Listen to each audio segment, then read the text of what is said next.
For those folks, for our folks, it is not politics. It is about public safety. And we know that in the last 2 years, we have had a huge spike in anti-Semitic attacks in this country, attacks on all kinds of people who may look to someone like the president like they do not belong in the United States of America. These words are not just words. They are like gasoline. They are like a spark to the gasoline of disturbed minds.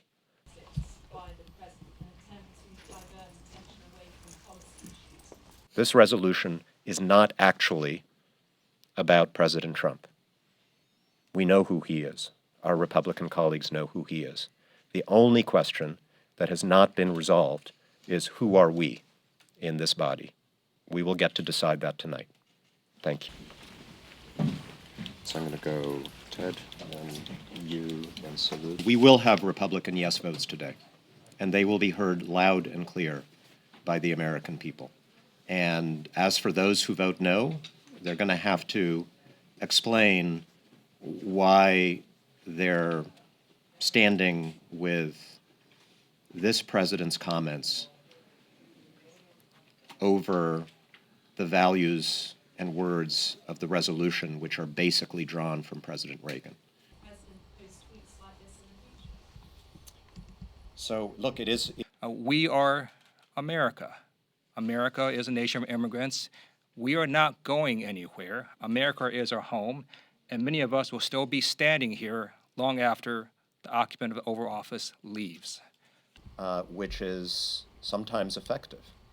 And in this resolution, we reaffirm our beliefs that immigrants make our country stronger, that America ought to be open to those seeking the American dream, and we condemn the bigotry and the language of white supremacy that Trump reiterates.